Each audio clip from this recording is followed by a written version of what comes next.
باللہ السمیع العلیم العظیم الحفیظ بوجہ الکریم وسلطانہ القدیم من الرجس الخبیث المخبث الشیطان اللعین الرجیم وقبیلہ ونفخہ ونفسہ وہمزہ۔ بسم اللہ الرحمن الرحیم۔ تمام نبیوں کے سردار حضرت محمد صلی اللہ علیہ وآلہ وسلم اور تمام مذاہب کے سردار دین اسلام کے پیروکاروں، سلام علیکم طبتم۔ اللہ تعالیٰ کی رحمتیں اور برکات آپ پر، صلاۃ و سلام حضور صلی اللہ علیہ وسلم کی ذات پر اور دنیا کے عظیم ماں باپ حضور کے ماں باپ پر۔ آج کی گفتگو ہماری 31ویں مرحلے میں داخل ہو گئی۔ بڑی خوشی کی بات ہے، اللہ تعالیٰ نے اس کام کو ہمارے لیے آسان کیا۔ آپ لوگ بھی ہمارے ساتھ اس مشن میں شامل ہو جائیں، اسے آگے بھیجیں، خود سنیں جس طرح سے بھی، یا ہمیں اپنے ای میلز بھیجیں تاکہ ہمارا ادارہ جو ہے وہ آپ کو یہ وقت کے ساتھ ساتھ بھیجتا رہے۔ آج کی گفتگو جو ہے وہ فقہ کے اندر جن کو چوتھا امام تسلیم کیا گیا ہے، امام احمد بن محمد بن حنبل رحمۃ اللہ علیہ، ان پہ گفتگو ہے۔ پیدائش آپ کی ربیع الاول کے اندر ہے 164 ہجری میں، وصال آپ کا 12 ربیع الاول کے اندر ہے 241 ہجری میں۔ ٹوٹل آپ نے اس زمین کے اوپر 77 سال 77 ایئرز زندگی پائی ہے۔ میں امام احمد بن حنبل کو کیوں بیان کر رہا ہوں؟ وجہ یہ ہے کہ شوافع کا ذکر کرنے کے بعد ذکر کر رہا تھا انہی کا، تو امام احمد بن حنبل جو ہیں یہ بھی شافعی بھی ہیں۔ وہ کس طرح کہ امام شافعی کے شاگرد ہیں، ان کے قدردانوں میں، میزبانوں میں اور شاگردوں میں یہ شامل ہیں، اور امام بھی ہیں۔ اس لیے میں نے شوافع کے ذکر کے اندر امام کا ذکر جو ہے وہ شروع کر دی۔ انہوں نے بہت کچھ سیکھا ہے امام شافعی رحمۃ اللہ علیہ سے۔ مکہ کے اندر سیکھا ہے، بغداد کے اندر سیکھا ہے، بہت عزت کرتے تھے ان کی۔ جب وہ بغداد تشریف لاتے تھے اکثر کوئی بھی ان کی محفل کو کم ہی یہ مس کرتے تھے۔ ویسے میں نے تو طے کر رکھا تھا کہ آئمہ کا ذکر سب سے آخر میں کروں گا، پہلے میں ان لوگوں کا ذکر کروں جنہیں لوگ اولیاء اور صوفیاء پکارتے ہیں، تاکہ لوگوں کو پتہ چلے کہ ان آئمہ کا مقام کیا ہوگا تصوف کے اندر اور ولایت کے اندر، کہ جن کے یہ اولیاء اور صوفیاء پیروکار ہیں۔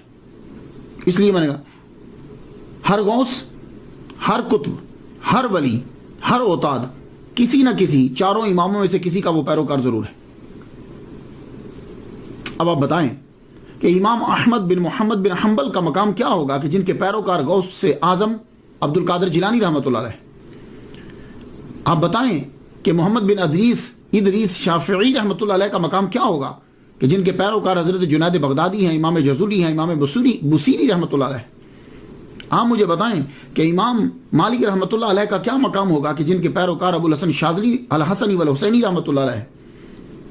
آپ ہی بتائیں کیا مقام ہوگا امام اعظم رحمۃ اللہ علیہ کا کہ جن کے پیروکار داتا گنج بخش علی اجمیری ہیں، خواجہ معین الدین اجمیری ہیں، قطب الدین بختیار کاکی ہیں، مجدد الفسانی ہیں، خواجہ بہاؤالدین نقشبند ہیں، جن کے مرید یعنی پیروکار ہیں جن کے فقہ کے اندر۔ ان لوگوں کا کیا مقام ہوگا؟ لیکن وجہ یہ بنی کہ انڈیا سے ہمیں ایک ای میل آیا کہ آپ امام اعظم ابو حنیفہ رحمۃ اللہ علیہ کا بھی تذکرہ ضرور کیجیے۔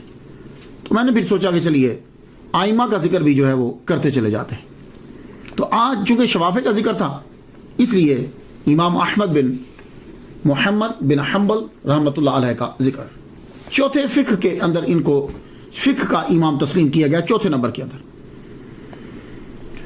آپ کا پورا نام احمد، اصل نام آپ کا احمد ہے، محمد آپ کے والد گرامی کا نام ہے، حنبل آپ کے دادا کا نام ہے، احمد بن محمد بن حنبل بن ہلال الشیبانی اشعری رحمۃ اللہ علیہ۔ آپ کے نام کے اندر زیادہ تر ہم جب بولتے ہیں تو امام احمد بن حنبل کہتے ہیں۔ معلوم ہے اس کا معنی کیا ہوتا ہے؟ امام احمد بن حنبل، احمد حنبل کے بیٹے، جبکہ یہ حنبل کے بیٹے نہیں ہیں، یہ محمد کے بیٹے ہیں۔ ان کے والد کا نام محمد ہے، محمد بیٹے ہیں حنبل کے، حنبل ان کے دادا کا نام ہے۔ تو جب ان کے دادا کا نام ہے تو پھر احمد بن محمد کیوں نہیں کہتے، احمد بن حنبل کیوں کہتے ہیں؟ ایک وجہ سن لیجئے، ناموں کے اندر یہ ہوتا ہے عرب میں کہ جو شجرہ نسب کے اندر جو کوئی مشہور ہوتا ہے اس کا نام لے لیتے ہیں۔ اب جیسے امام شافعی اب یہ جو شافعی ہیں یہ گرینڈ فادر ان کے ابا کا نام ہے شافعی، وہاں کا نام امام شافعی نے اختیار کر لیا. تو اسی طرح امام احمد جو ہیں ان کے دادا کا نام حنبل ہے، وہ گورنر تھے، مشہور تھے، ان کا نام امام احمد نے اختیار کر لیا. اور یہ طریقہ بھی ہے. محمد مصطفیٰ صلی اللہ علیہ وآلہ وسلم ایک مرتبہ آپ کسی غزوہ میں ہیں تو آپ فرماتے ہیں کہ انا نبی لا کذب، انا ابن عبد المطلب، کہ میں جھوٹا نبی نہیں ہوں، میں عبد المطلب کا بیٹا ہوں. حضور عبد المطلب کے بیٹے تو نہیں ہیں، حضور کے ابا کا نام تو عبداللہ ہے، عبد المطلب تو دادا ہے، لیکن چونکہ عبد المطلب سردار تھے تو آپ نے خود کو متعارف کروایا ان سے. تو باپ کا باپ بھی تو باپ ہی لگتا ہے نا. اب آپ سمجھ کے ہوں گے. تو امام احمد بن محمد بن حنبل ہے، لیکن دادا چونکہ زیادہ مشہور تھے اس لیے امام احمد بن حنبل کے نام سے مشہور ہو گئے. یہ اصل میں حنبل ہے، اصل جو ہے ہا نون با لام ہے، لیکن لا یہ ہے کہ جب نون ساکن کے بعد با آ جاتی ہے تو وہ نون میم بن جاتی ہے. تو اس کو لکھتے تو نون ہیں، پڑھتے میم ہے. ہن بل ہے لیکن ہم بل پڑھیں گے. اب شیبانی بھی آپ کے نام کے ساتھ نام آتا ہے، شیبانی. یہ شیبانی جو ہے یا نسبت کی ہے شیبان، بنو شیبان اصل میں یہ قبیلہ ہے عرب کا. جب حضرت عمر رضی اللہ تعالیٰ عنہ نے بصرہ آباد کیا تھا، عراق کا شہر، تو وہاں آپ نے کچھ قبائل بھیجے تھے. تو یہ جو بنو شیبان تھے نا، یہ انہوں نے جا کے بصرہ کو آباد کیا تھا، وہاں کے صحراؤں میں، وہاں جا کر یہ رہے تھے. تو بصرہ میں حضرت عمر کے دور کے اندر حضرت امام احمد بن محمد بن حنبل رحمۃ اللہ علیہ کا خاندان آ گیا تھا حضرت عمر کے دور کے اندر ہی، بصرہ میں ہی. تو وہ بنو شیبان تھے، اس کی وجہ سے آپ کو شیبانی بھی کہا جاتا ہے. تو آپ کے آباء و اجداد بصرہ کے اندر آئے. یہ بصرہ آج بھی بڑا مشہور ہے، عراق کا بڑا مشہور شہر ہے. یہ کویت اور ایران کے قریب ہے بالکل. 2007 کے مطابق اس کی آبادی جو ہے وہ 9,52,441 ہے اس کی. اس سے آبادی سے، پاپولیشن سے اندازہ لگا لیجئے. اور یہ بغداد کے بعد عراق کا سب سے بڑا شہر ہے. آپ کے دادا حنبل یہ سرگس کے گورنر رہے ہیں اموی دور حکومت کے اندر. تو کہتے ہیں کہ بصرہ سے یہ آپ کے دادا، آپ کے بڑے، یہ خراسان، پھر مرو، پھر بغداد، اس طریقے سے یہ دوبارہ ہجرت پھر کی. پہلے تو بصرہ آ گیا خاندان، پھر سرغس، خراسان میں بھی یہ رہے، مرو، پھر اس کے بعد بغداد میں آخر میں یہ آ کر امام احمد بن محمد بن حنبل رحمۃ اللہ علیہ پہنچ گئے. آپ کے جو والد گرامی محمد ہیں یہ خراسان میں فوج کے اندر اعلیٰ عہدے پر فائز تھے. خراسان کے اندر آپ کے والد گرامی کا 30 سال کی عمر میں انتقال ہو گیا. امام احمد بن محمد بن حنبل رحمۃ اللہ علیہ کی پیدائش سے کچھ روز پہلے یا کچھ روز بعد. اب یہ جو خراسان میں آپ کے والد گرامی تھے، یہاں سے اختلاف ہو گیا جائے پیدائش کے اندر کہ امام احمد بن حنبل کی جائے پیدائش کون سی ہے، یہاں اختلاف ہو گیا. لیکن یہ بات تو طے ہے کہ آپ کے والد گرامی خراسان میں اعلیٰ عہدے پر فائز تھے آرمی کے اندر. اب عرب کے جتنے لوگ ہیں وہ یہ فورس کرتے ہیں اور کوشش کرتے ہیں کہ امام احمد بن حنبل کو بغداد میں ہی پیدا کیا جائے. لیکن کچھ لوگوں نے یہ کہا کہ امام احمد بن حنبل خراسان کے اندر پیدا ہوئے. خراسان میں آپ کے چاہنے والے بھی بڑے تھے، خراسان کے اندر آپ کی فکر بھی مشہور ہوئی، خراسان کے اندر ہی آپ کے فتاوا مشہور ہوئے. تو کچھ چکر تھا خراسان کے ساتھ، کچھ چکر تھا. تو اب میں جب تحقیق کرتا ہوں تو اگر یہ کہا جائے کہ امام احمد بن حنبل جو ہیں ان کی ولادت سے کچھ روز پہلے ان کے والد گرامی جو ہیں وہ وفات پا گئے ہیں، تو پھر تو وہ خراسان کے اندر تھے. تو کچھ روز پہلے وفات پائی تو پھر تو خراسان کے اندر ہی پیدا ہوئے. اور اگر یہ کہا جائے کہ کچھ روز بعد وفات پائی تو اب یہ ہے کہ اتنی جلدی یہ یہاں کیوں آ گئے؟ وہ تو خراسان میں ان کی ڈیوٹی تھی، وہ چھوڑ کر ڈیوٹی بغداد میں تو نہیں آئیں گے کیونکہ بوڑھے تو ہیں نہیں ہیں، 30 سال کے ینگ ہیں، تو خراسان میں ڈیوٹی ہی تو کر رہے ہیں. تو اب یہ جھگڑا کہ وہ بغداد میں ہوئے یا خراسان کے اندر، میں یہ کہتا ہوں کہ بھائی دیکھو ٹھیک ہے، مان لیتے ہیں کہ جگہ کی وجہ سے فرق پڑتا ہے. اب ایک بچہ امریکہ میں پیدا ہوا ہے، ایک بچہ مدینہ میں پیدا ہوا ہے، ایک بچہ پاکستان میں پیدا ہوا ہے، فرق تو پڑے گا. لیکن کچھ ہستیاں ایسی ہوتی ہیں کہ وہ جگہ کی محتاج نہیں ہوتی، وہ جہاں پیدا ہو جائیں ان کی ولادت کی وجہ سے وہ جگہ افضل ہو جاتی ہے. ہاں، تو اس لیے امام احمد بن حنبل وہ ہستی ہیں کہ وہ جہاں پیدا ہوں گے وہ جگہ ہی افضل ہو جائے گی. تو اس لیے اس میں فکر کرنے کی ضرورت کوئی خاص نہیں ہے. وہ خود عربی ہیں تو اب کیوں جہاں مرضی پیدا ہوں، اس سے کوئی فرق نہیں پڑے گا. تو آپ کے والد گرامی کا جب انتقال ہو گیا خراسان کے اندر، آپ 30 سال کی عمر ہے، تو آپ کی والدہ پھر وہاں سے آپ کو بصرہ لے آئیں. کیوں؟ اس لیے کہ بصرہ میں رشتہ دار رہتے تھے، تو عراق میں واپس لے آئیں. عراق میں آپ تشریف لائیں، وہاں رہے، پھر وہاں سے بغداد میں آ گئے.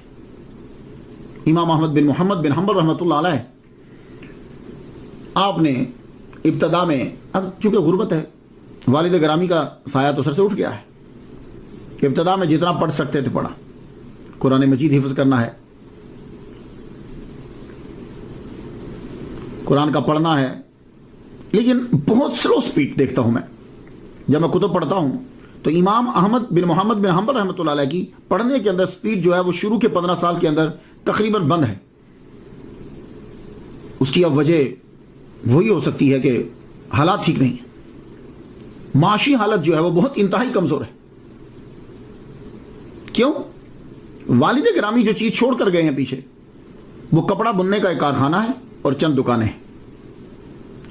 ان ساروں کا کرایہ ملا کر ٹوٹل 17 درہم آتا ہے. ایک دکان کا کرایہ 3 درہم آتا ہے، اور وہ بھی لوگ کبھی دکان کا کرایہ دیتے ہیں، کبھی کرایہ نہیں دیتے. یہ آپ کی معاشی حالت ہے. اب ایسی حالت کے اندر اتنا لمبا سفر کرنا، سفر کے اخراجات، فیسیں، 15 سال تک تو ویسے ہی بند رہے. 15 سال کے بعد پھر آپ نے پڑھنا شروع کیا. سب سے پہلے آپ نے قرآن مجید حفظ کیا. قرآن مجید حفظ کرنے کے بعد آپ نے کتابت شروع کر دی. کتابت جب شروع کی، بہت خوش نویس تھے، بہت خوبصورت لکھتے تھے. اور ویسے بھی پرانے زمانے کے جتنے بھی آئمہ ہیں، علماء ہیں، وہ سب سے پہلے لکھنا سیکھتے تھے، ساتھ ساتھ لکھنا بھی سیکھتے تھے. وجہ کیا ہے؟ اس دور کے اندر جو پڑھا جاتا تھا وہ لکھا بھی جاتا تھا. تو اگر لکھائی جو ہے وہ بری ہوگی تو پھر وہ ان کی کتابیں، کتب جو ہیں وہ یہ لکھیں گے کیسے؟ تو خوش نویس بھی اچھے لکھنے والے کاتب زبردست ہوتے تھے. آپ دیکھ لیجئے جتنے بھی پرانے. لیکن آج کے دور میں کیا ہوا کہ اب کمپیوٹر آ گیا ہے، ہاتھ سے پینسل قلم سب چیزیں چھین لی، اب کمپیوٹر آ گیا. اب آپ کو وہ لکھائی کی وہ چیزیں نظر نہیں آئیں گی. انتہائی گندی لکھائی جو ہے وہ ہوتی ہے. لیکن میں نے جب پڑھا ہے تو دن کے اندر اسکول کے اندر بھی تختی لکھوائی جاتی تھی، لیکن اب وہ تختی، وہ ساری چیزیں جو ہیں وہ چھین. تو آپ نے لکھنا سیکھا، حفظ کرنا، حفظ کیا. اس کے بعد اب آپ جو ہیں سب سے پہلے آپ نے فقہ کی طرف توجہ دی. فقہ کے لیے آپ سب سے پہلے جن کے پاس گئے، وہی کوئی فقہ کا اور بادشاہ کون ہوگا، استاد کون ہوگا؟ امام اعظم ابو حنیفہ نعمان بن ثابت رحمۃ اللہ علیہ کے شاگرد. ان کے علاوہ فقہ کا دروازہ کون کھولے گا؟ فقہ کے بادشاہ ہیں یہ. تو حنبلی بھی جو ہیں وہ فقہ کے اندر اگر شاگرد ہیں تو امام اعظم نعمان بن ثابت رحمۃ اللہ علیہ کے. آپ نے پھر جا کر امام قاضی ابو یوسف رحمۃ اللہ علیہ سے، جو شاگرد رشید ہیں، جو جانشین، اصلی جانشین ہیں امام اعظم نعمان بن ثابت رحمۃ اللہ کے، ان سے جا کے فقہ سیکھی. تو فقہ سیکھنے کے بعد امام وقی رحمۃ اللہ علیہ کی کتب جو ہیں وہ زبانی یاد کیا. جب آپ نے فقہ پڑھ لی، اس کے بعد آپ حدیث کی جانب توجہ دی. آپ نے حدیث کی جانب، اور اس کا آپ کو شوق بھی بڑا تھا. فقہ کا آپ کو اتنا شوق نہیں تھا، سیکھتے تھے، سیکھا اپنے ایک علم کے طور پر سیکھا. امام احمد بن محمد بن حنبل رحمۃ اللہ علیہ کا زیادہ شوق حدیث کی طرف. اب آپ فقہ سیکھنے کے بعد، تو فقہ سیکھنے کے لیے کیوں گئے؟ اس لیے کہ فقہ اور اصول فقہ بہت ضروری ہوتے ہیں احادیث سے مسئلے کو نکالنے کے لیے. اگر آپ کو احادیث یاد ہیں لیکن آپ کو اصول فقہ نہیں آتے، آپ کو فقہ نہیں آتی، تو فائدہ ہی کوئی نہیں. کیوں؟ وہ تو اسی طرح ہی ہے کہ جیسے آپ کی دکان کے اندر تمام چیزیں پڑی ہوئی ہیں لیکن آپ کو علم نہیں ہے کہ ان سے دوائی کس طرح بنانا ہے، یا دوائیاں پڑی ہوئی ہیں آپ کے پاس لیکن آپ یہ نہیں جانتے کہ کون سی کس مرض کے لیے. تو آپ لوگوں نے اگر مسائل کو اخذ کرنا ہے تو فقہ اور اصول فقہ کو پڑھنا ضروری ہے. اسی لیے شوافع، حنابلہ، ایون کہ موالک، مالکی کی جمع ہے، موالک جو ہیں شوافع جو ہیں اور حنابلہ جو ہیں سب کے سب جو ہیں وہ فقہ کے اندر محتاج ہیں امام اعظم نعمان بن ثابت رحمۃ اللہ علیہ. اس کے اندر کوئی تعصب کرے تو الگ بات ہے، لیکن اگر حقیقت تو تسلیم کرنا پڑے گی. تو یہ فقہ سیکھنے کے بعد اب حدیث مبارکہ سیکھنا شروع کیا. سب سے پہلے آپ روانہ ہوئے حدیث سیکھنے کے لیے بصرہ روانہ ہو گئے، بغداد سے بصرہ 186 ہجری میں.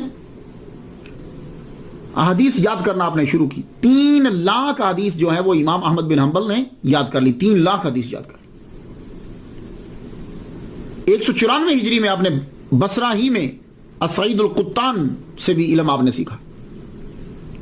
بصرہ کے بعد اب حجاز کی جانب بھی آپ گئے ہیں. حجاز میں آپ نے 191 سے 194 تک جو ہے وہ قیام کیا ہے. 4 سال آپ نے قیام کیا. وہاں حجاز کے اندر بھی آپ نے حدیث اور فقہ سیکھی ہے دونوں. وہیں آپ کی ملاقات جو ہے وہ امام شافعی رحمۃ اللہ علیہ کے ساتھ سب سے پہلے ہوئی تھی. 4 سال آپ اس کے بعد پھر بصرہ واپس آ گئے. 197 ہجری میں واسطہ سے دوبارہ حجاز گیا. مسجد خیف میں سفیان بن عیینہ سے ملاقات ہوئی. انہوں نے جب آپ کی صلاحیت کو دیکھا تو آپ کو فتویٰ دینے کی اجازت دی. یہ 197 ہجری کی بات کر رہا ہوں. تو گویا کہ آپ حجاز کے اندر بارہا گئے ہیں اور طویل قیام کیا آپ نے حجاز کے اندر اور حدیث سیکھنے کے لیے. امام یزید بن ہارون سے بھی آپ نے سیکھا. ابن جوزی رحمۃ اللہ علیہ کا یہ کہنا ہے، جب انہوں نے مناقب لکھے ابن جوزی کا یہ کہنا ہے کہ 414 اساتذہ سے امام احمد بن محمد بن حنبل رحمۃ اللہ علیہ نے سیکھا ہے. لیکن امام ذہبی رحمۃ اللہ علیہ نے جب مناقب لکھے ہیں تو وہ یہ کہتے ہیں کہ 280 اساتذہ سے آپ نے سیکھا ہے. آپ کے اساتذہ کے اندر امام شافعی رحمۃ اللہ علیہ کا بھی شمار ہوتا ہے، جن سے آپ نے خاص طور پر ناسخ منسوخ یہ علم جو ہے وہ آپ نے ان سے سیکھا ہے. آدمی جب سیکھنے کے لیے نکلتا ہے آدمی کو مشکلات تو آتی، لیکن ایک بات یاد رکھیے، جب بھی کبھی علم سیکھنے کے لیے نکلے. یورپ اور امریکہ کے لوگ ادب کو بھول گئے ہیں. یہ تو نہ ٹیچر کی عزت کرتے ہیں نہ ٹولز آف نالج کی عزت کرتے ہیں، اس لیے کسی کے پاس علم نہیں ہے. یہ بات یاد رکھیے، علم صرف اسی قوم کے پاس ہے جو اپنے استاد کا ادب کرتے ہیں. یہ چیز ہم دیکھتے ہیں امام احمد بن محمد بن حنبل رحمۃ اللہ علیہ کی. آپ حدیث سیکھنے کے لیے چلے روانہ ہوئے. آپ کے ساتھ امام یحییٰ معین رحمۃ اللہ علیہ بھی تھے. دونوں کے دونوں چلے کہ حدیث جو ہے وہ سیکھیں گے. لیکن حدیث سیکھنا کہاں سے تھی؟ یمن جا کے مقام صنعاء میں امام عبد الرزاق یمنی سے سیکھنی تھی. تو بصرہ بغداد سے نیت کر کے چلے تھے کہ یمن میں جا کے صنعاء میں ہم وہاں جا کے حدیث سیکھیں گے. لیکن اس سے پہلے کہا کہ چلو حج کرتے چلتے، یوں کر کے پھر چلیں گے. وہاں سے روانہ ہوں گے. 1 ماہ کی مسافت طے کر کے وہاں پہنچے. وہاں جب پہنچتے ہیں تو طواف کر رہے تھے کہ امام عبد الرزاق رحمۃ اللہ علیہ نظر پڑ گئے. جب وہ دکھے تو بڑے خوش ہوئے، چلو یار 1 ماہ کا سفر کم ہو گیا. 1 ماہ کا سفر کم ہوا. تو امام یحییٰ کہنے لگے کہ حضور ہمیں آپ سے حدیث سیکھنا ہے، اگر یہاں ٹائم دے دیں. تو آپ نے فرمایا کل آ جائیے گا. تو امام احمد بن محمد بن حنبل رحمۃ اللہ علیہ کو جب پتا چلا تو آپ نے فرمایا کہ آپ نے ایسا کیوں کیا؟ آپ نے ان سے ٹائم کیوں لیا؟ ہم نیت کر کے آئے تھے کہ ان کے در پر جائیں گے، ہم نیت کر کے آئے تھے کہ ان کے پاس جائیں گے، تو آپ نے یہاں وقت کیوں لیا؟ دیکھو میں نیت کر کے آیا تھا کہ استادوں کے در پہ جاؤں گا تو میں وہیں جا کے سیکھوں گا. میں اسے بے ادبی سمجھتا ہوں، ایک تو میرا ثواب کم ہوگا. تو آپ باقاعدہ مقام صنعاء گئے، یمن میں گئے. وہاں جا کر امام عبد الرزاق سے رحمۃ اللہ علیہ سے آپ نے احادیث سیکھی. اس کے بعد پھر آپ واپس بغداد میں آئے. اتنا طویل سفر کیا کہ آپ کے پاؤں مبارک زخمی ہو گئے اور پاؤں کی حالت دیکھ کر آپ نے یہ سوچ لیا کہ شاید آپ دوبارہ میں سفر نہیں کر پاؤں گا. لیکن اللہ تعالیٰ نے شفا عطا فرما دی. پھر اس کے بعد پھر آپ ہمس میں چلے گئے.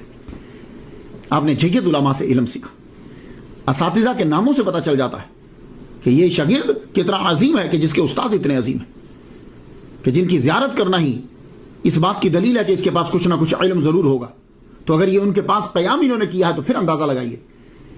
قاضی ابو یوسف رحمۃ اللہ علیہ، سفیان بن عیینہ رحمۃ اللہ علیہ، امام وقیع رحمۃ اللہ علیہ، امام شافعی رحمۃ اللہ علیہ، امام عبد الرزاق یمنی رحمۃ اللہ علیہ، شیخ حاسم بن ابی حازم، یہ ان کے بہت بڑے استاد ہیں. 16 سال سے لے کے 20 سال تک انہی سے سیکھتے رہے ہیں حدیث مبارکہ، انہی سے حدیث مبارکہ سیکھے۔ اسی دوران عبد الرحمن بن مہدی سے بھی حدیث مبارکہ سنی، عمیر بن عبداللہ بن خالد سے بھی حدیث مبارکہ سیکھی، ابو بکر بن عیاض سے بھی حدیث مبارکہ سیکھی۔ لیکن حافظ عاصم ان کے پہلے اساتذہ میں سے، یہ بخارا کے رہنے والے تھے، ان کے والد گرامی حجاج بن یوسف کے شیف تھے، تو باپ یہی چاہتا تھا کہ میرا بیٹا بھی جو ہے وہ شیف باورچی بنے، ان کو مچھلی پکانے کے کئی طریقے آتے تھے، لیکن آپ کو شوق تھا کہ میں حدیث سیکھوں، اور آگے حدیث سیکھی، اور دیکھیے وقت کے فقہ کے چوتھے امام کے پہلے استاد بنے۔ اس لیے علم جو ہے وہ انسان کو بلندی عطا فرما دیتا۔ اس دور کے لوگ یہ نہیں دیکھتے تھے یہ باورچی کے بیٹے ہیں، یہ فلاں کے بیٹے ہیں، نہیں، وہ یہ دیکھتے تھے کہ اس کے پاس صلاحیت کتنی ہے۔ اور آج کل دیکھ لو، ہم لوگ ان ائمہ کے ماننے والے ہیں اور ہم لوگوں کی ذاتوں پہ لے کے رہتے ہیں۔ وہ خوبیوں کو دیکھا کرتے تھے، اور وہی قوم ترقی کرتی ہے جو خوبیوں کو دیکھتی ہے۔ جس میں زیادہ خوبی ہیں وہ اللہ کی بارگاہ میں زیادہ قریب ہوتا ہے، ورنہ انسان کی پیدائش میں اور انسان کی موت کی آخری جگہ میں کوئی کسی میں فرق نہیں ہے، خواہ وہ بہت بڑا ہے یا وہ بہت چھوٹا ہے۔ 15 سال سے لے کے 40 سال تک، یعنی 179 ہجری سے لے کر 204 ہجری تک علم ہی حاصل کرتے رہے، اور آپ کی عمر 40 سال ہوئی تو آپ کو بڑے بڑے علماء نے فتویٰ کی سند دے دی۔ اب آپ نے بغداد میں تدریس کا سلسلہ شروع کر دی، 40 سال کے 40 سال علم تو بہت لوگ حاصل کرتے ہیں، آپ کو بڑے نظر آئیں، تو مدرسے سے جب طلباء نکلتے ہیں کتنا علم ہوتا ہے ان کے پاس، کتنا علم ہوتا ہے، لیکن دیکھنا یہ ہوتا ہے کہ علم عمل میں آیا کہ نہیں آیا۔ اگر وہ پڑھا ہوا علم عمل میں آ جائے تو پھر تو آدمی نے علم پڑھا ہے۔ اب اگر ان اللہ مع الصابرین پڑھنے کے بعد صبر ہی نہیں آیا، آمن باللہ پڑھنے کے بعد، یؤمنون بالغیب پڑھنے کے بعد، آمن رسول پڑھنے کے بعد، اطیعوا اللہ واطیعوا الرسول پڑھنے کے بعد، وعلی اللہ فلیتوکل المؤمنون پڑھنے کے بعد،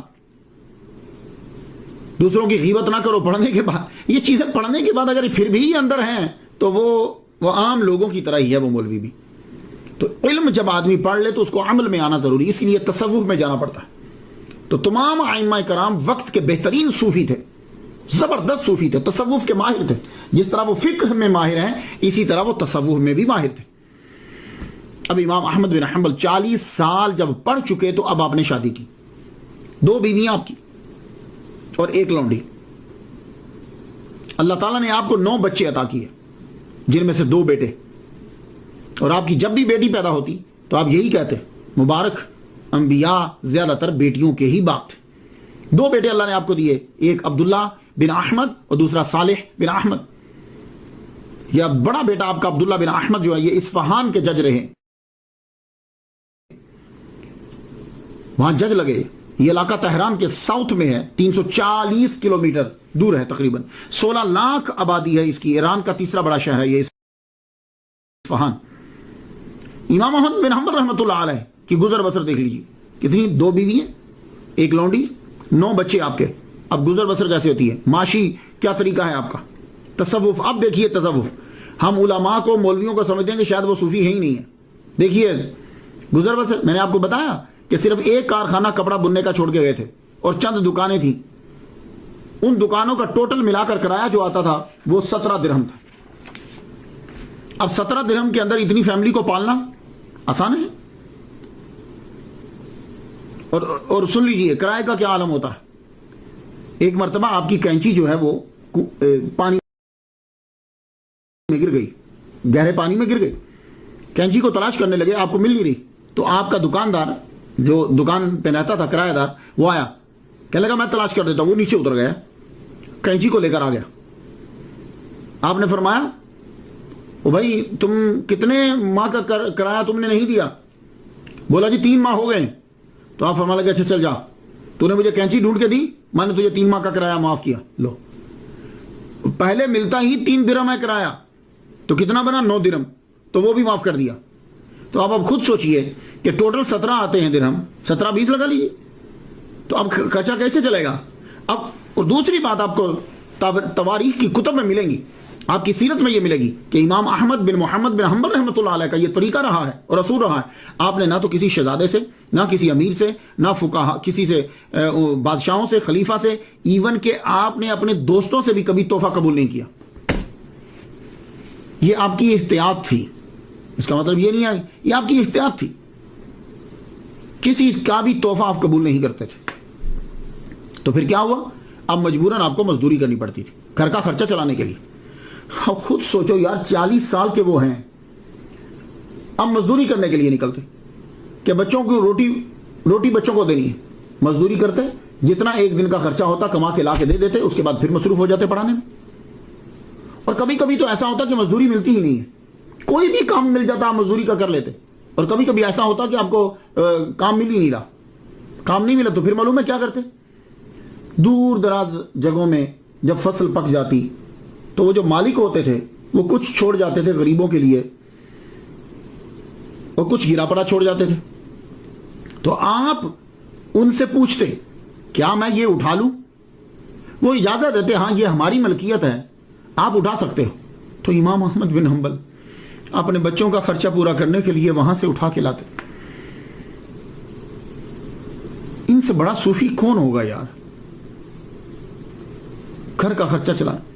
اور بادشاہ ہزاروں دینار دیتے لیکن قبول نہیں کرتے آپ. کیوں؟ کہ جب ان کا قبول کریں گے تو پھر یہ اپنی بات منوائیں. عبادت، آپ کے بڑے صاحبزادہ یہ کہتے ہیں، عبادت اللہ اکبر جل شان. یہ اصفہان کے قاضی کہتے ہیں کہ میرے ابا 300 رکعات جو پڑھا کرتے تھے جب آپ کی عمر اب 40 کے بعد 70 سے پہلے 300 رکعات پڑھا کرتے تھے. اب ہوتا یہ ہے کہ جب کبھی کتابوں کے اندر، پرانی کتابوں میں لکھا جاتا تو اس کا زیرو جو ہوتا تھا ایسے کر کے ڈال دیتے تھے. تو ایسے جب ڈلتا تھا کہیں سیاہی گر جاتی تو ڈیجٹ کے بعد جو زیرو ہوتا ہے نا، وہاں بڑی پرابلم پڑتی ہے. 100 ہے تو 1000 کبھی بن جاتا ہے، 3 ہے تو کبھی 3000 بن جاتا ہے، 300 ہے تو 3000 بن جاتا ہے. 300 رکعات جو ہے وہ آپ پڑھا کرتے تھے نفل کی. اور پھر جب آپ کی عمر 70 سال ہو گئی تو آپ نے ان کو 100 کر دیا. 5 حج آپ نے پیدل کیے. یہ عبادت کا اندازہ لگائی. 3 پیدل ہیں، 2 سواری کے اوپر، 5 حج آپ نے ٹوٹل کیے. آپ عشاء کی نماز کے بعد سوتے، درمیان رات جاگتے اور پھر نوافل ادا کرتے. یہ آپ کا سلسلہ بعد میں تھا 70 کے بعد. پہلے آپ تقریباً عبادت میں بھی لگے رہتے اور پڑھتے بھی رہتے. روزہ، سوموار کو روزہ رکھتے، جمعرات کو روزہ رکھتے، 13 14 15 ہر مہینے کی چاند کی تاریخ جو ہے اس پہ روزہ رکھتے. یہ لازمی تھے آپ کے روزے. اور روزہ افطار کرتے تو آپ کے بڑے بیٹے عبداللہ بیان کرتے ہیں، کہتے ہیں کہ میرے ابا سوکھی روٹی ہوتی مرتبان میں ڈال دیتے، مرتبان میں جب ڈالتے تو اوپر سے پانی ڈال دیتے، پانی ڈالتے وہ سوکھی روٹی تھوڑی سی گیلی ہو جاتی، گیلی ہونے کے بعد اس کو نکالتے، نکال کے سرکے کے ساتھ کھا لیتے یا نمک کے ساتھ کھا. یار کتابوں والے کیوں فرق کرتے ہیں علماء میں اور صوفیاء میں؟ امام احمد بن محمد بن حنبل رحمۃ اللہ سے بڑا صوفی کون ہوگا یار؟ تو سرکے کے ساتھ یا نمک کے ساتھ اس روٹی کو کھا لے. اور اساتذہ کا ادب انتہا درجے کا. اگر اساتذہ کا ادب نہیں ہے تو علم نہیں آتا. امام شافعی رحمۃ اللہ علیہ جب کبھی بغداد میں شریف لاتے، آپ ان کے سامنے دوزانوں بیٹھے رہتے، اور جب اٹھ کے جانے لگتے تو آپ ان کے خچر کے ساتھ ساتھ پیدل چلتے تھے. یہ ادب کم کا. حضور صلی اللہ علیہ وآلہ وسلم آج کے دور کے اندر تو پتہ نہیں امام احمد بن حنبل کے پیروکار کیا سوچتے ہیں اسے، لیکن انہیں چاہیے کہ اپنے امام کی اس سنت کو تو دیکھیں. امام احمد بن حنبل رحمۃ اللہ علیہ کے پاس 3 حضور کے منہ مبارک تھے. 3 جب کبھی آپ بیمار ہوتے ان منہ مبارک کو لے کے پانی میں ڈبوتے، ڈبو کے پانی پی جاتے، اللہ آپ کو شفا عطا فرماتے. کیوں؟ اس لیے کہ یہ صحابیات کی سنت ہے اور صحابہ کی سنت ہے. اور پھر آپ ان کو چومتے اور آنکھوں سے لگاتے. جب آپ دنیا سے جانے لگے تو آپ نے یہ کہا کہ دیکھو میری وصیت یہ ہے، 2 منہ مبارک، ایک میری اس آنکھ پہ رکھ دینا اور ایک اس آنکھ پہ رکھ دینا، اور ایک منہ مبارک میرا منہ کھول کے میری زبان کے اوپر رکھ دینا، اور بس تینوں منہ مبارک میرے ساتھ جائیں گے. اللہ اکبر جل شانہ. یہ ادب ہے. تصوف اور امام احمد بن حنبل. اللہ اکبر جل شانہ. عالم با عمل ہوگا تو صوفی ضرور ہوگا، یہ بات یاد رکھیے. کیونکہ تصوف یہی ہے، علم پر عمل کرنا، یہی تصوف ہے۔ تصوف نام ہے شریعت کی پیروی کا۔ یہ کیسے ہو سکتا ہے کہ جن کے پیروکار غوث اعظم عبد القادر جیلانی رحمۃ اللہ علیہ ہوں وہ صوفی نہ ہوں؟ امام شافعی جو خود اوتاد کے مرتبے پر ہیں، وہ آپ کی تعریف کرتے ہیں کہ میں نے امام احمد بن محمد بن حنبل سے بڑھ کر کوئی متقی، پارسا، فقیہ اور محدث نہیں دیکھا۔ امام احمد بن محمد بن حنبل رحمۃ اللہ علیہ صوفیاء سے بہت پیار کرتے تھے۔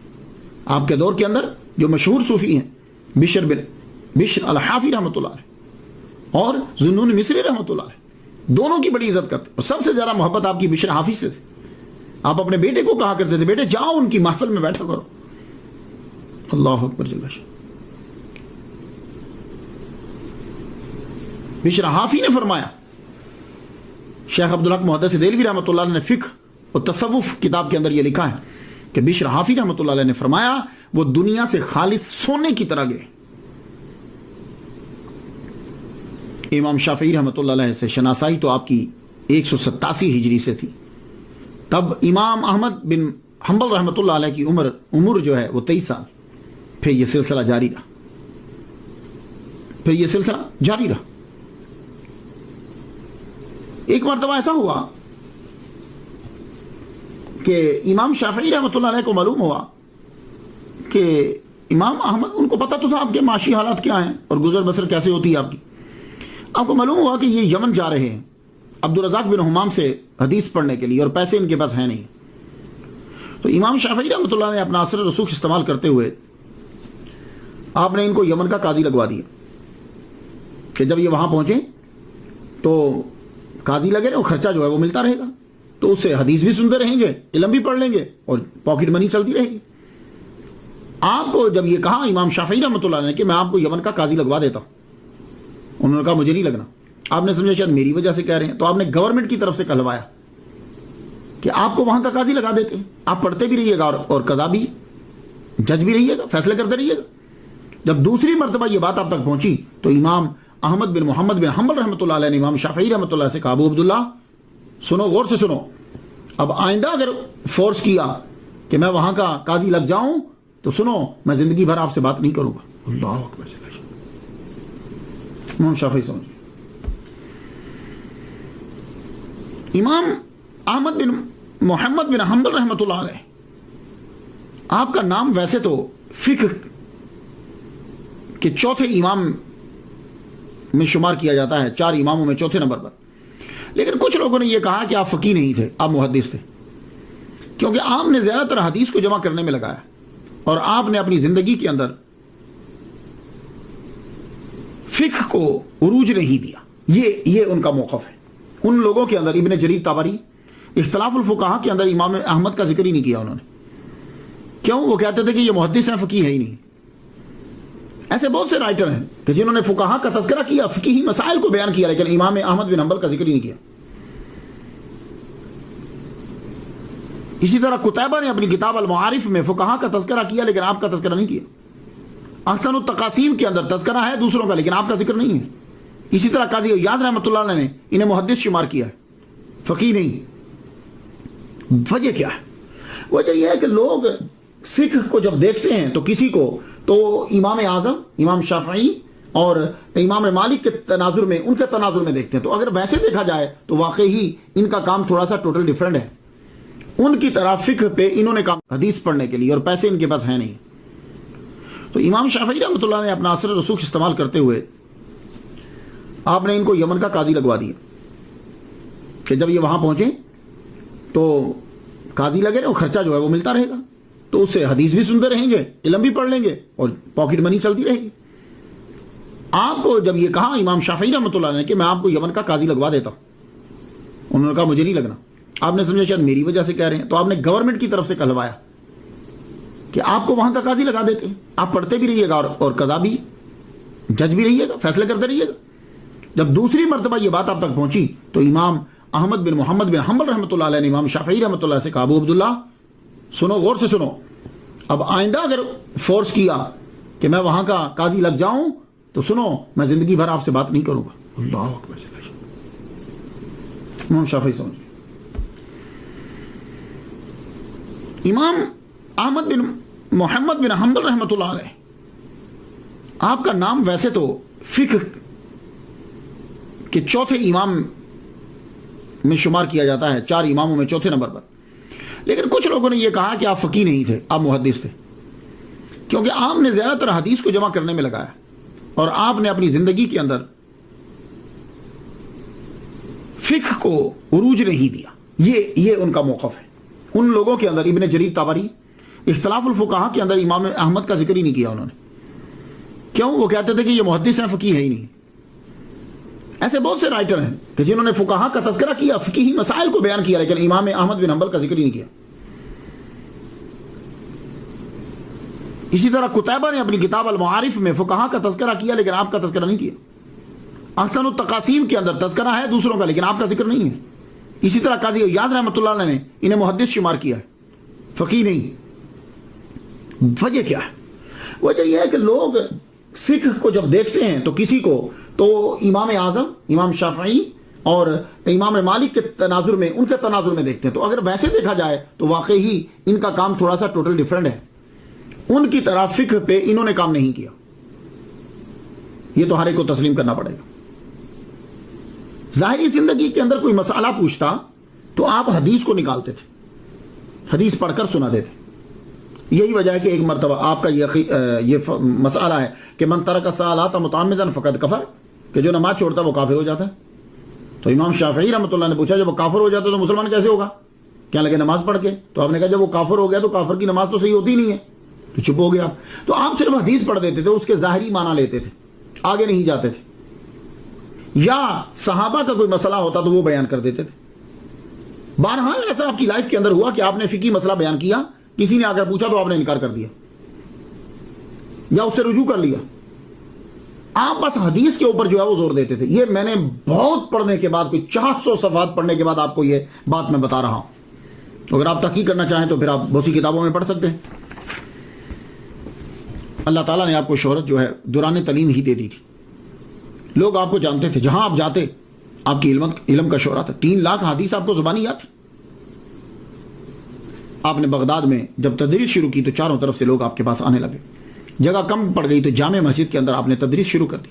آپ پڑھایا کرتے تھے، آپ کے حلقے کے اندر ہزاروں کی تعداد ہو گئی۔ 500 تو صرف اس کے اندر وہ لوگ تھے کہ جو دوات لے کر بیٹھتے تھے، اور یہ بڑی بات ہوتی تھی۔ یہ جو دوات لے کر بیٹھتے تھے یہ پکے شاگرد ہوتے تھے۔ ویسے تو اجازت ہوتی تھی کہ سننے والے بھی آ جاتے تھے، ویسے بھی لوگ بیٹھے ہوئے ہیں وہ آ جاتے تھے، لیکن جس کے پاس قلم اور دوات ہوتی تھی وہ یہ سمجھا جاتا یہ پکا اس مدرسے کا حلقے کا شاگرد ہے۔ تو 500 وہ تھے جو حدیث بیٹھ کر لکھا کرتے، اور آپ 2 کلاسیں لگایا کرتے تھے امام احمد بن حنبل۔ ایک کلاس گھر کے اندر لگتی تھی، اس کے اندر وہ ہوتے تھے جو دور دراز سے خاص شاگرد ہیں، جن میں آپ کے بیٹا ہے بڑا اور آپ کے چھوٹے صاحبزادے اور جو ہیں وہ خاص جو شاگرد ہوتے تھے جن کو سارا پڑھنا ہے۔ پھر اس کے بعد دوسری کلاس جو لگتی تھی وہ جامع مسجد کے اندر لگتی تھی، اور وہ کلاس آپ عصر کے بعد لگایا کرتے تھے۔ اس کے اندر شاگردوں کو بھی اجازت ہوتی، عوام بھی آتی تھی، عام لوگ جو ہیں سب کے سب اس کے اندر شامل ہوتے تھے۔ تو اس کے اندر آپ حدیث بیان کیا کرتے تھے۔ جو مسائل برننگ کویسچنز ہوتے تھے جس کا لوگوں کے جیسے کتاب الایمان آپ پاس رکھتے تھے، اشربہ، اس طرح کے مسائل جو بھی چل رہے ہوتے تھے وہ آپ ساتھ لے جاتے، پھر اس کے اوپر گفتگو ہوتی۔ آپ کا طریقہ کیا تھا؟ جب آپ پڑھاتے تھے تو پڑھاتے ہوئے آپ دیکھ کر پڑھاتے تھے، زبانی نہیں پڑھاتے تھے۔ حدیث کی آپ املا کرواتے تھے، لیکن کسی کو جب بھی لکھواتے تو آپ کتاب سامنے کھول لیتے، جتنا آپ نے پڑھا تھا کہیں سے وہ سب کا سب آپ لکھتے جاتے تھے، لکھ کے آپ کے پاس وہ سب موجود تھا۔ جب آپ پڑھانے لگتے تو اس کو سامنے رکھ لیتے۔ اتنی احتیاط کرتے تھے کہ ایسا نہ ہو کہ میں حدیث بیان کرنے لگوں تو کوئی لفظ نہ ہو تو میں ڈال دوں، کوئی ہو تو میں نہ ڈال پاؤں، سامنے لکھ۔ اور شاگردوں کو بھی یہ حکم تھا، آرڈر تھا کہ تم بھی جب بیان کرو گے تو سنو، تم بھی جب بیان کرو گے تو تمہیں بھی دیکھ کر بیان کرنا ہے۔ یہ ایک خاص چیز تھی۔ کیا تھا؟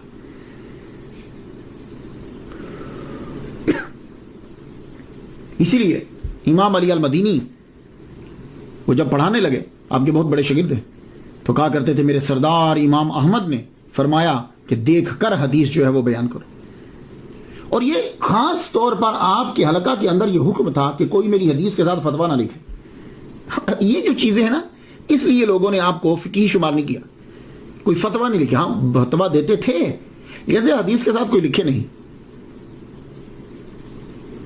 حدیث صرف حدیث لکھو۔ اللہ اکبر جل شانہ۔ حضور صلی اللہ علیہ وسلم نے 40 سال میں باقاعدہ تبلیغ شروع کی۔ ویسے تو اچھی اچھی باتیں تو آپ بتاتے رہتے تھے، لیکن باقاعدہ آپ نے 40 سال میں تو یہی اس سنت پر بھی عمل کیا۔ امام کب کے 3 لاکھ حدیثوں کو یاد کر چکے تھے، کب کی صلاحیت آپ کے اندر پیدا ہو چکی تھی، لیکن جب 40 سال کے ہوئے تو نبی کی سنت پر عمل کرتے ہوئے تدریس کو شروع کیا۔ حدیث پر حتی الامکان کوشش کرتے کہ حدیث پر عمل ہو۔ میں اٹھوں نا حدیث، حضور صلی اللہ علیہ وسلم کی حدیث ہے کہ آپ نے پچھنے لگوائے، پچھنے وہ کٹ لگواتے ہیں نا، خون نکلوا، تو آپ نے ابو طیبہ کو رضی اللہ تعالیٰ عنہ کو 1 دینار دیا تھا، تو آپ بھی اسی طرح کرتے، جب پچھنے لگواتے تو حجام کو 1 دینار دیتے۔ آپ کو لونڈی کی ضرورت نہیں تھی، جب آپ نے 2 نکاح کیے ہیں تو اب لونڈی کیوں رکھنی؟ صرف اس لیے کہ حضور صلی اللہ علیہ وآلہ وسلم کے پاس تھی، حدیث کے اوپر عمل ہو جائے۔ یہ مختصر سی میں نے آپ کو سیرت ان کی بتلائی۔ اصل جس چیز نے آپ کو مشہور کیا اور آپ کی ثابت قدمی جو ہے وہ ہے مسئلہ خلق قرآن۔ یہ مسئلہ ہے کیا؟ اصل میں خلق قرآن کا مطلب یہ ہے کہ آواز یہ اٹھائی گئی، دعویٰ یہ کیا گیا کہ قرآن جو ہے وہ مخلوق ہے۔ جس طرح چاند، ستارے، سورج، انسان، جن مخلوق ہیں، ویسے ہی قرآن بھی مخلوق ہے، کریشن ہے۔ وہ کہتے ہیں کہ اگر قرآن کو مخلوق نہ مانا جائے تو قرآن قدیم ہوگا، اگر یہ قدیم ہے تو پھر 2 قدیم ہو جائیں گے، اللہ قدیم اور قرآن قدیم، دونوں جب قدیم ہوں گے تو پھر یہ شرک ہو جائے گا۔ تو ایسی چیزیں جو ہیں وہ اکثر ملائی جاتی ہیں آپس میں، لوگوں کو گمراہ کرنے کے لیے، کافر بنانے کے لیے، قتل کرنے کے لیے، فرقہ برائیت کے لیے، ایسی چیزیں کہ جو سننے میں لگتی ہیں کہ سچی ہیں لیکن ہوتی نہیں سچی۔ وہ یہ کمال آپ نے دیکھنا ہو تو آپ کبھی عدالت میں جائیں، عدالت میں جب 2 وکیل آپس میں دلائل دے رہے ہوتے ہیں تو وکیل ایسے دلائل دیتا ہے کہ سننے میں سچے لگتے ہیں اور قاتل چھوٹ جاتا ہے، جبکہ وہ دلائل سچے نہیں ہوتے، وہ لفظوں کا ہیر پھیر ہوتا ہے۔ یہی چکر ہے۔ اب یہ کہا گیا کہ یہ شرک ہو جائے گا، اگلا سننے والا کا واقعی بھائی اللہ بھی قدیم، قرآن بھی قدیم، تو یہ تو واقعی شرک ہو جائے گا۔ اور پھر اس کے اوپر دلائل یک طرفہ ڈھونڈے جاتے ہیں۔ یہ بات یاد رکھیے گا کہ باطل ہمیشہ دلائل ڈھونڈے گا، یک طرفہ ڈھونڈے گا، وہ سارے کو بیان نہیں کرے گا، یک طرفہ۔ اب اس کے لیے دلائل ڈھونڈے گے۔ کہا گیا اللہ قرآن میں کہتا ہے انا جعلناہ قرآنا عربیہ، ہم نے قرآن کو عربی بنایا، ٹھیک ہے؟ تو اب جب بنایا مطلب ہے کہ خالقہ، اچھا خود ہی جعلا کا معنی جعلناہ کا معنی خالقہ کر لیا خود ہی، جبکہ پورے قرآن مجید کے اندر اللہ تعالیٰ نے قرآن مجید کے لیے پورے قرآن کے اندر خالقہ کا لفظ استعمال ہی نہیں کیا۔ جس کے لیے جعلا کا لفظ استعمال کیا اس کے لیے کہیں نہ کہیں خالقہ استعمال کر دیا، جیسے انی جاعل فی الارض خلیفہ، میں خلیفہ بنانے والا ہوں، تو انی خالق بشر من طین، خالق کا لفظ استعمال کر دیا۔ لیکن قرآن مجید کا جب کہا انا جعلناہ قرآنا عربیہ تو اس کے لیے خلقنا کا ترجمہ لفظ استعمال نہیں کیا۔ وجعلنا اللیل لباسا وجعلنا من الماء کل شیء حی، تو کیسے کہتے ہیں کہ جیسے یہ جعلنا ہے، اسی طرح قرآن کے ساتھ بھی جعلنا ہے، تو یہ بھی مخلوق وہ بھی مخلوق۔ اور ایک اور وجہ یہ تھی کہ عیسائی یہ کہا کرتے تھے اور پوچھتے تھے کہ بھائی تمہارے قرآن میں عیسیٰ علیہ السلام کے بارے میں کیا لکھا ہے؟ تو کہا کہتے ہیں کلمۃ اللہ، تو کہتے ہیں اچھا تو یہ کلمۃ اللہ ہے نا، تو اللہ کا کلام جو ہے وہ قدیم ہے، تو عیسیٰ جو ہے یہ بھی قدیم ہے، تو اللہ کا بیٹا ہوا، گاڈ ہوا، لارڈ ہوا۔ تو اب مسلمانوں نے بجائے اس کے کہ اس کے دلائل دیتے کہ بھائی جب کلمۃ اللہ کہا ہے تو ساتھ یہ بھی کہا ہے کہ وہ حضرت مریم بھی کھاتی ہیں، حضرت عیسیٰ بھی کھاتے ہیں، یہ بھی تو قرآن کے اندر ہے۔ تو وہ بجائے اس کے کہ تشریح کرتے اور ان کو سمجھاتے بتلاتے، خود اپنے اوپر جو ہے نا وہ طاری کر لی چیز اور خود پیچھے ہٹنے لگ گئے، تو جی قرآن مجید کو جو ہے نا وہ مخلوق بولو۔ اور یہ اکثر مسلمانوں کا وتیرہ رہا ہے۔ چارلس ڈارون کا نظریہ جب چلا تھا نا تو مسلمانوں نے قرآن مجید کی تشریح بھی وہی کرنے لگ پڑے تھے کہ انسان بندر کی ہی اولاد ہے۔ ہاں، تو یہ بجائے اس کے کہ یہ کہیں کہ ابھی سائنس نے ترقی نہیں کی، قرآن تک یہ نہیں پہنچے، یہ اپنے قرآن کو لے جائیں گے، اس قرآن کو وہاں ڈال دیں گے اس کی تفسیر کے اندر۔ اور آج دیکھ لیجئے 100 سال کے بعد وہی چارلس ڈارون کا نظریہ جو ایولیوشن تھیوری تھی اس کو امریکہ کے اسکولوں میں غلط قرار دے دیا گیا۔ لو اب کیا کریں گے؟ تو یہی حال اس دور میں بھی ہوا۔ سب سے پہلے جس نے یہ کہا کہ قرآن مخلوق ہے وہ کون تھا؟ جعد، یہ ایک ایرانی نژاد شخص تھا جس نے سب سے پہلے یہ دعویٰ کیا کہ قرآن مخلوق ہے، یہ اس نے آواز اٹھائی تھی۔ تو عہد اموی کا ایک گورنر تھا کوفہ میں، خالد بن عبداللہ، اس نے عید الاضحیٰ کے خطبے کے اندر کہا کہ تم جاؤ اپنے جانور ذبح کرو، آج میں ایک بندہ ذبح کروں گا، میں آج ایک بندے کی قربانی دوں گا۔ تو اس نے اس کو ذبح کیا تھا۔ اس نے سب سے پہلے کہا تھا کہ قرآن اللہ کی مخلوق ہے۔ اس کے بعد اس کے شاگرد ابن صفوان نے جو ہے وہ اسے پھیلایا کہ اللہ تعالیٰ بات چیت نہیں کر سکتا، قرآن قدیم نہیں ہے، مخلوق ہے۔ اس کو بھی قتل کر دیا گیا۔ پھر اس کے ایک شاگرد نے مصر میں نعرہ لگایا، بشر بن غیاث المریسی نے، یہ گرفتار ہو گیا لیکن قید سے بھاگ گیا۔ یہ تھی ابتدا کہ قرآن اللہ کی مخلوق ہے۔ میں نے آپ کو ہسٹری میں ابتدا بتا دی، لیکن انڈر گراؤنڈ یہ چیز چلتی رہی۔ یہ چلی کہاں سے؟ اب مجھے نہیں معلوم کہ اس کے پیچھے اخلاص تھا، نیت ٹھیک تھی، یا اس کے پیچھے کوئی اور تھے، لیکن اثرات جو ہیں وہ بہت گندے تھے۔ اور یہ کوئی مسئلہ اتنا ضروری نہیں تھا کہ جس کو اتنے بڑے پیمانے پر اٹھایا جاتا، یہ اتنا ضروری نہیں تھا۔ اب یہ پھیلا کب؟ دیکھیے، باطل فرقہ جب اٹھے گا اس کی پہلے یہ کوشش ہوگی کہ میں بادشاہ کو پکڑوں۔ بادشاہ کی حمایت کے بغیر باطل فرقہ کبھی پنپ نہیں سکتا۔ تو اس لیے باطل لوگوں کی سب سے پہلے حتی الامکان کوشش ہوتی ہے، اولی ترجیح یہ ہوتی ہے کہ ہمارے ہاتھ میں کسی جگہ کا، کسی ملک کا، کسی علاقے کا بادشاہ اور بڑا بندہ آ جائے، وہ پھر اس کو کسی نہ کسی طریقے سے کوئی نہ کوئی حربہ کر کے اس کو ضرور قبضے میں کریں گے۔ ہارون الرشید تک تو یہ بات چلتی رہی، لیکن دبے طریقے سے۔ مامون الرشید کی جب حکومت آئی تو مامون کے دربار کے اندر تمام کے تمام ایرانی تھے، فارس کا اس کے اوپر اثر و رسوخ تھا، دربار کے اندر ہر شعبے کے اندر۔ یہ تو یہ جو غیاث تھا نا، یہ مصری، یہ تیسرے نمبر پہ جو قید سے بھاگ گیا تھا، یہ مامون کے دربار میں پہنچ گیا۔ مامون الرشید کے دربار میں جب پہنچا، اپنے ایرانی اثر و رسوخ کی وجہ سے جب وہاں یہ پہنچ گیا، تو وہاں اس کو پھر مل گیا اصحاب عدل و توحید کا بانی، یہ ان کی جماعت کا نام تھا۔ اس کا بانی کون تھا؟ احمد بن ابی داؤد معتزلی۔ یہ اور یہ دونوں نے مل کر مامون الرشید کے کان بھرنے شروع کر دیا۔ مامون الرشید کا اتنا نالج نہیں تھا، اس کو توحید کی آڑ میں رکھ کر اس شخص کو گمراہ کر دیا انہوں نے۔ اور یہ بات یاد رکھیے گا کہ جب بھی کبھی مسلمان مسلمانوں کو گمراہ کرے گا تو توحید کی آڑ لے گا۔ یہ ایک ایسا مسئلہ ہے کہ شیطان نے بھی توحید کی آڑ لے کر نبی کی توہین کی تھی، اور یہ توحید کی آڑ لے کر پھر گمراہ کیا جاتا ہے۔ تو تب بھی یہی ہوا کہ سب سے پہلے جماعت بنائے گی، جماعت کا نام تھا اصحاب عدل و توحید، عدل توحید، یہ یعنی عدل اور توحید کے اصحاب، یہ جماعت تھی۔ اور اس کا بانی کون تھا؟ اس کا بانی جو ہے وہ احمد بن ابی داؤد معتزلی۔ مامون الرشید کے جب کان بھر دیے گئے تو مامون الرشید کو یہ بتایا گیا کہ دیکھیے، قرآن مجید جو ہے یہ اللہ تعالیٰ کی مخلوق ہے، اللہ تعالیٰ جو ہے یہ بول نہیں سکتا۔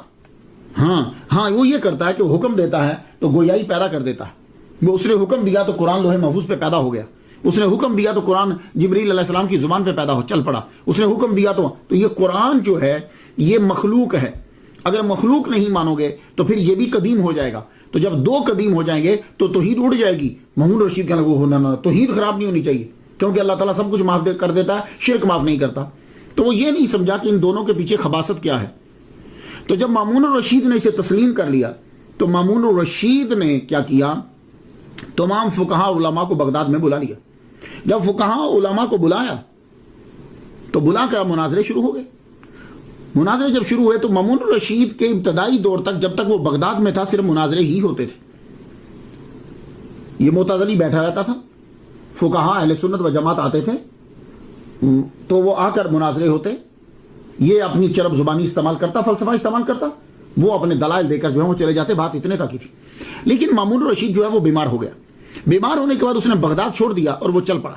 جب وہ بغداد سے چلا گیا، اس کے بعد اس کے ابتدائی دور کے اندر آپ دیکھیے گا، جائیے جا کر تواریخ پڑھ لیجئے، آپ کے آخری دور کے اندر بغداد سے جب روانہ ہوتا ہے تو اب اس کے خطوط جاری ہوتے ہیں، آرڈر جاری ہوتے ہیں، علماء پر سزائیں جاری ہو گئی، علماء کو سزا دینے لگ گئے، سزا دینے کی آرڈر، سختی۔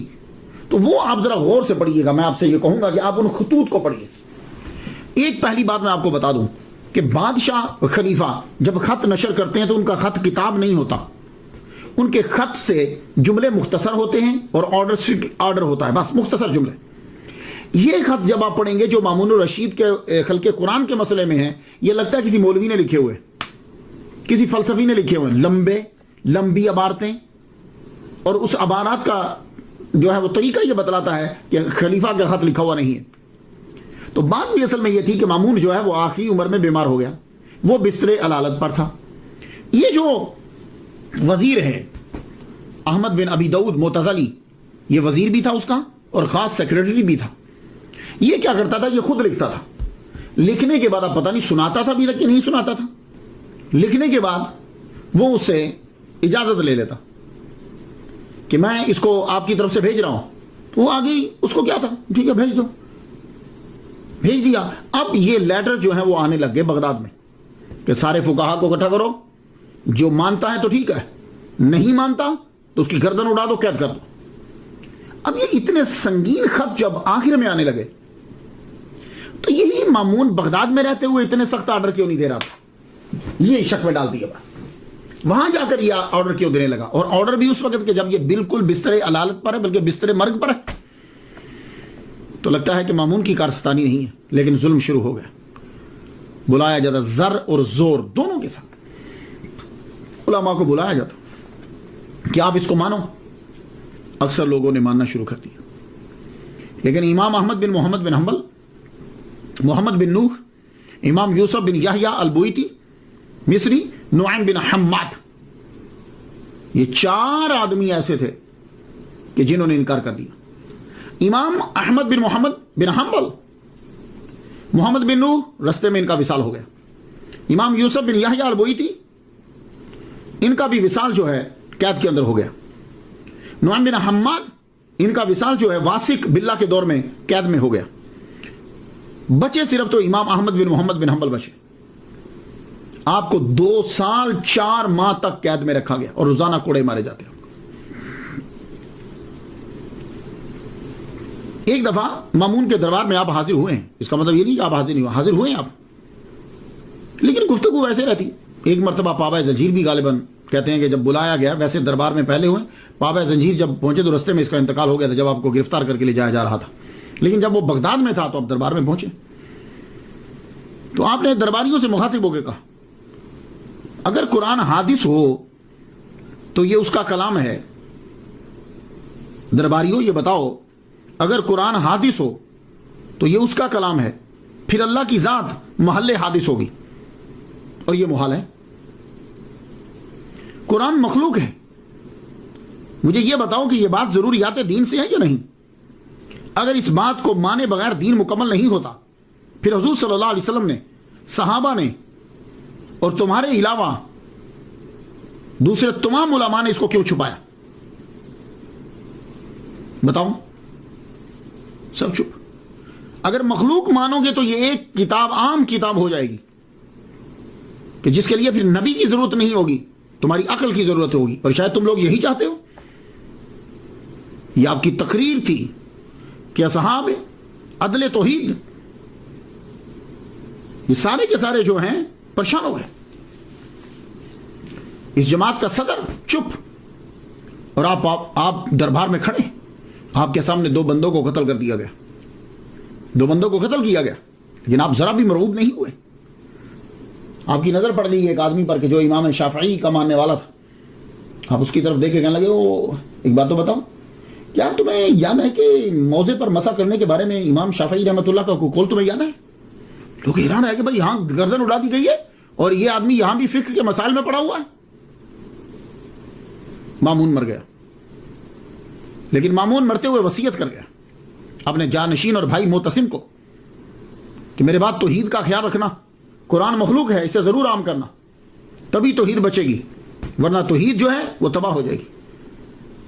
اور عدل و توحید کی جماعت کا بانی احمد بن ابی داؤد معتزلی، اسی کو اپنا سب کچھ سمجھنا، یہی تمہارا وزیر، یہی تمہارا سب کچھ ہے، جو کہے اس کی ماننا۔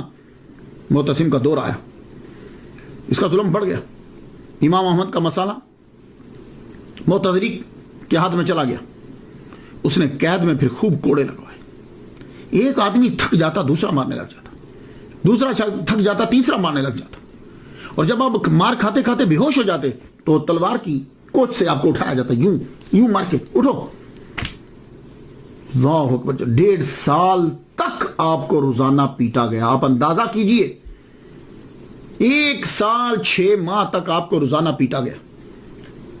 اور جب دیکھا کہ لوگوں کے اندر اب اثر جو ہے وہ غلط پڑنے لگ گیا، کہیں لوگ خلاف نہ ہو جائے، چھوڑ دیا گیا آپ کو. آپ جب گھر آئے تو جسم کا کوئی حصہ نہیں تھا جو پھٹا ہوا نہیں اور کٹا ہوا نہیں. کئی ماہ تک آپ کا علاج ہوتا رہا. جب آپ ٹھیک ہوئے تو جامع مسجد میں آئے. جامع مسجد میں آئے تو اب پتا چلا کہ بھئی لوگ تو جوک در جوک اکٹھا ہونے لگ گئے. گورنمنٹ کو پریشانی ہو گئی، حکم جاری کیا گیا. اب جب آپ ٹھیک ہوئے تو معتصم مر چکا تھا. واسق کا دور آ گیا تھا. واسق بھی معتصم کے نقشے قدم پہ چل رہا ہے. تو واسق کا جب دور آیا تو واسق جو ہے نا اس پہ ذرا اثر کم تھا. اتنا زیادہ نہیں، اثر کم تھا، لیکن اثر تو تھا. اب اس نے قید سے تو نکال دیا، لیکن حکم جاری کیا کہ آپ جامع مسجد میں نماز نہیں پڑھ سکتے، آپ گھر سے باہر نہیں نکل سکتے، آپ تدریس نہیں کر سکتے، آپ کسی سے مل نہیں سکتے. گویا کہ گھر کے اندر نظر بند کر دیا گیا. اور انہی سالوں کے اندر آپ نے پھر المسند جو ہے وہ لکھی، آپ کی جو کتاب ہے. آپ کے بیٹوں کو آپ املا کرواتے تھے اور وہ لکھتے تھے، کیونکہ اور تو کوئی آ نہیں سکتا تھا. واسق باللہ کے دور کے اندر واسق باللہ نے بھی توبہ کی اور اس کا اثر بھی کم ہوا. کیا کہ قرآن مخلوق ہے، یہ مذاق بن گیا. ایک چیز جس کے پیچھے خلوص نہیں ہوتا، جس کے پیچھے کوئی سچائی نہیں ہوتی، وہ ایک دور کے بعد ختم ہو جاتی. آپ دیکھ لیجئے وہی سعودی عرب کہ جس میں قبروں کے بارے میں اور قبروں پر جانے کے بارے میں سختی تھی، اب اسی سعودی عرب کے اندر کنگ عبدالعزیز یونیورسٹی کے ڈاکٹر موسیٰ جو ہیں وہ خود کہتے ہیں کہ میں قبر پہ جاتا ہوں، میں دعا پڑھتا ہوں. تو یہ تبدیلی آتی رہتی ہے. تو واسق ایک دن بیٹھا ہوا تو ایک مسخرہ آ گیا. آپ کو پتا ہے بادشاہوں کے درباروں میں مسخرے تو ہوتے. مسخرہ آ گیا، آگے کہنے لگا، آتے ہی داخل ہوا تو آ کے کرتا ہے، کہتا امیر المومنین اللہ آپ کو قرآن کے بارے میں اجر دے. واسق بولا کم بخت، قرآن کوئی مرنے کی چیز ہے؟ کہنے لگا حضور ہر مخلوق نے مرنا ہے تو قرآن بھی مخلوق ہے. تو امیر المومنین ایک بات بتائیے، قرآن اگر مر گیا تو تراویح میں کیا پڑھیں گے پھر؟ سورا دربار ہنسنے لگ گیا. واسق خود ہنس پڑا. اب آپ دیکھیے، اس سے اندازہ لگائیے کہ یہ مسئلہ جو اصحاب عدل و توحید نے اٹھایا تھا وہ کتنا مذاق بن کے رہ گیا، کیونکہ حقیقت ہی نہیں ہے کچھ. جب یہ مذاق بن کے رہ گیا تو واسق نے کہا کم چلو چپ ہو جاؤ، نکل جاؤ. پھر ایک مرتبہ ایک صاحب کو گرفتار کر کے لایا گیا. واسق دربار لگا کے بیٹھا ہوا. وہ صاحب آئے، آ کے کہنے لگے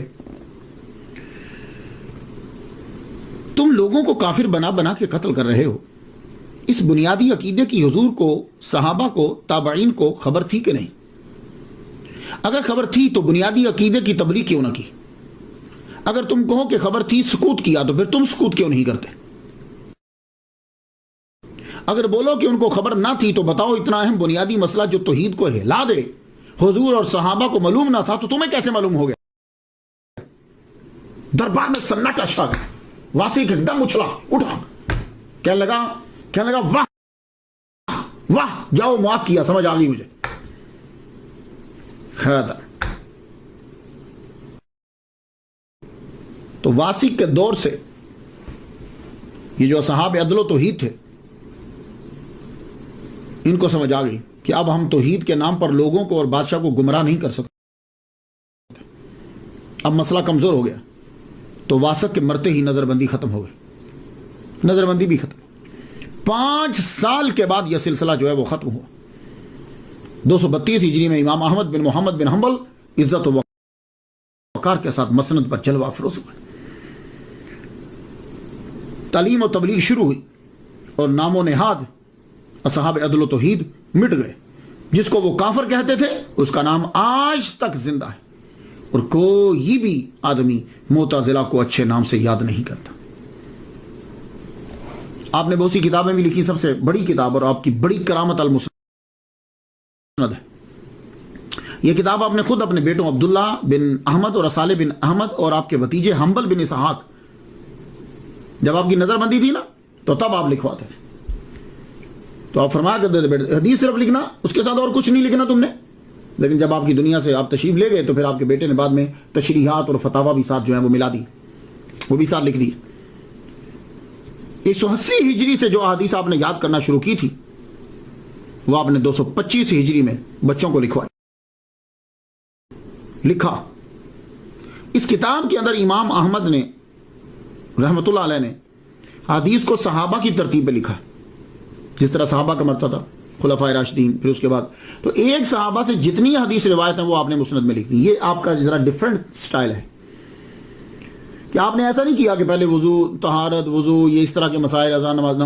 آپ نے کہا پہلا صحابی کون, اس کی جتنی حدیثیں ہیں چاہے وہ جس ٹاپک پہ ساری جمع کر دو, پھر دوسرا صحابی, اس طریقے سے. یہ آپ کا طریقہ رہا. کتاب ناسخ منسوخ, کتاب المناسک, کتاب الاعمال, کتاب الزہد, کتاب الفضائل. تو امام احمد نے دوسرے ائمہ کی طرح فتاوا اور یہ چیزیں ساری جو تھیں یہ مدون نہیں کی. ہاں اب یہ معلوم نہیں, ہو سکتا ہے کہ آپ کے دور کے اندر جو ہے وہ لوگ عقل کو استعمال کرتے تھے, آراء کو استعمال کرتے تھے, تو آپ نے کہا کہ میں اتنی مخالفت کروں اس کی کہ لوگ صرف حدیث کو دیکھنے لگ جائیں. آپ بھی مجدد ہیں, مجتہد ہیں, تو آپ نے اس کا حل جو ہے وہ یہی جانا شاید. تو فقہ کے جتنے فتاوا آپ دیتے تھے, جیسے خراسان میں آپ نے فتاوا جو دیے تھے, بعد میں جب آپ بغداد میں آئے تو آپ نے دیکھا کسی کے ہاتھ میں, تو آپ نے رجوع کر لیا کہ میں نے یہ بیان میں رجوع کرتا ہوں ان سے.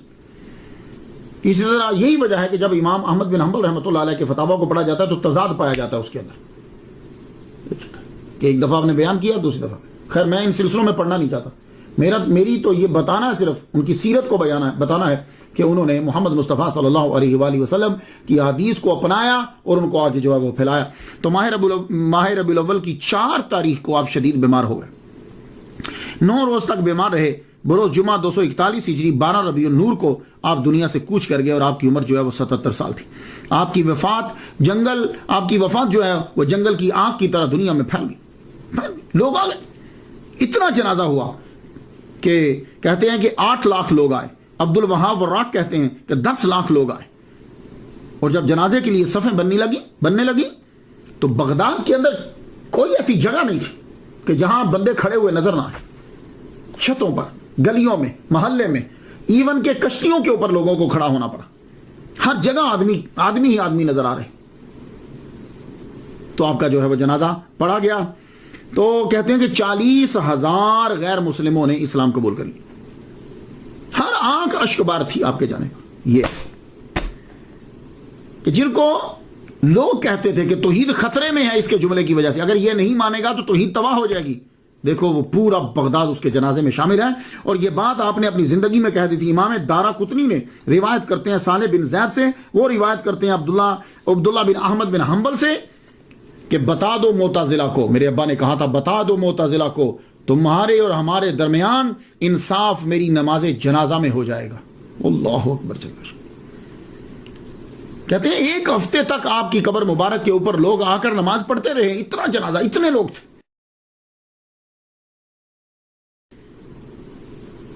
60,000 تو صرف عورتیں بعد میں آئی تھی, جبکہ روکا گیا ان کو کہ نہیں جانا. لیکن نہیں, اتنی عقیدت اور محبت تھی بغداد کے لوگوں کو آپ سے. اس سے بڑھ کر اور کیا مقام ہو سکتا ہے کہ پیران پیر, دستگیر, شہباز لامکانی, قندیل نورانی, الشیخ سید عبد القادر جیلانی الحسنی والحسینی رحمۃ اللہ علیہ آپ کے پیروکار. آپ بھی حنبلی ہیں. میں تو ان کے لیے فاتحہ پڑھ چکا, آپ بھی ان کے لیے فاتحہ پڑھ دیجئے. خدا تعالیٰ اور رحمت نازل فرمائے. اجازت دیجئے. وآخر دعوانا الحمدللہ رب العالمین.